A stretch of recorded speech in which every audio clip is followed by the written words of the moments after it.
Locking the sock. Actually, when it comes to locking the sock, a lot of people don't use a locking the sock because you got to double up the socks, triple up the socks, and even then, sometimes the lock combination lock will come out. Will break through the sock. So most people use mesh laundry bags. Tie it around there. Places where they allow belts. They used to allow belts at the Missouri State Penitentiary, so a lot of people would use these belts. But it's rarely in a sock. There's too big of a chance. Sometimes they will use part of a sheet. So this first story I'm going to tell you about takes place at Missouri State Penitentiary, and this guy had gotten robbed.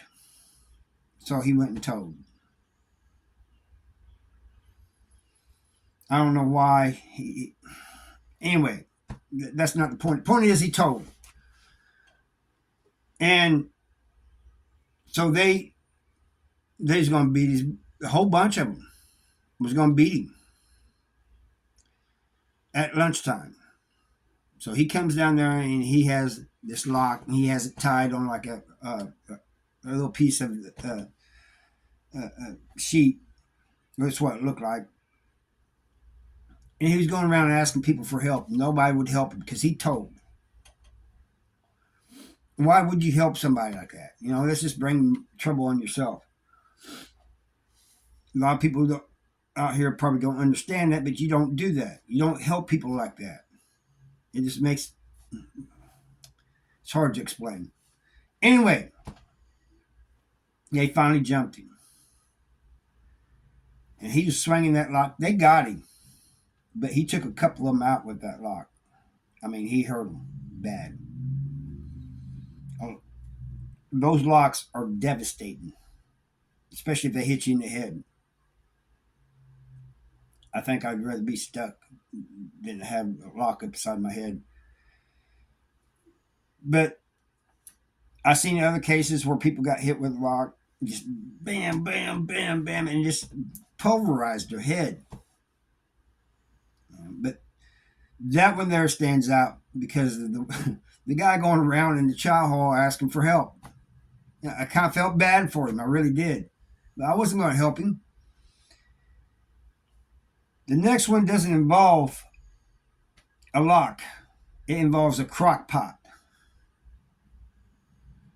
Now, this CO, this was at South Central Correctional Center. This CO,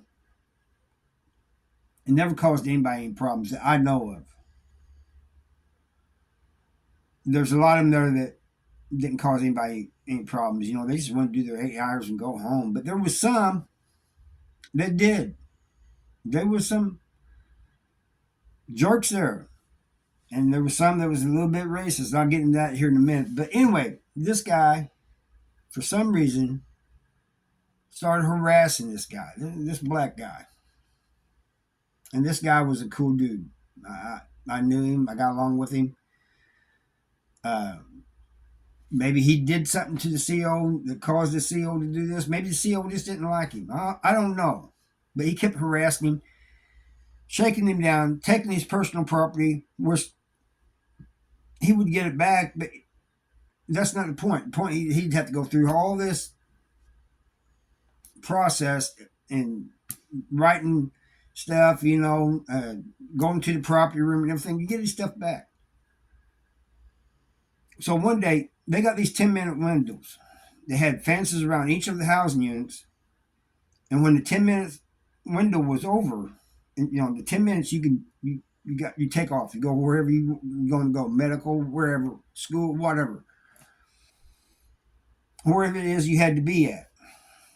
And after 10 minutes, they locked the gates. He waited until they closed. The 10-minute window was over. And this CO was standing right outside the housing unit. And this dude comes out. And he has a crock pot. They used to sell these little crock pots. Rivals, I believe. Rivals or something like that. Crock pots. He had it in a laundry bag. And he comes up behind him and swings as hard as he could and hits this CO in the back of the head. What surprised me was the CO went down jumps right back up and putting his hands up. He didn't go for his mace, which he should have. He said, let's go. I was standing over against the wall with another guy. And I was like, what the? COs came out there and broke it up and took the dude to the hole. Never saw him again. This dude had a patch of hair missing out of the back of his head. And they had him leave. You know, I don't know if he probably went to medical and all this and that. But he was back the very next day. I don't care if you like a dude like that or not. That's impressive. To me, it is. Getting hit like that, knocked flat down and then jumping right back up, and not going for his mace and nothing. He put his dukes up. I was like, what? That wasn't protocol, I don't think. I think he was supposed to pull his mace the guy, and take him down and all this and that. But these other COs came out and took care of that. I get to the racist part. South Central Correctional Center is in Licking, Missouri. Small town, southern Missouri. About 25 miles from south of where I live, grew up at. And like I said, there was some decent staff there, good staff, but you had some that were jerks. And you had some. I'll give you an example. There could be a CO give me a warning for something, that's against prison policy, something minor. Give me a warning. A black guy does the same thing, and that same CO will write him up and send him to the hole. I've seen it happen several times. Now, to be honest, it was only a couple COs that did this, but I can't help but think that the other COs knew about what was going on and everything. And then you had all this. This is after I got out. You had all this corruption going on.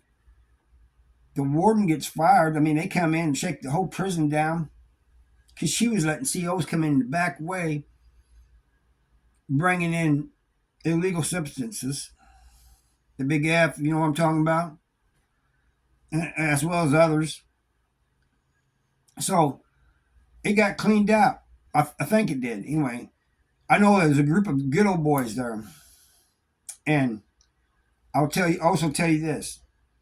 I've talked to COs, former COs who used to work there. And the main reason they quit was because they didn't like the way things were being run there. At least they wasn't complicit in it, but I'm thinking maybe they should have spoke up or something, But that's the story I got for today. The locks and the crockpot and the corrupt staff there at SCCC. Thank you for watching.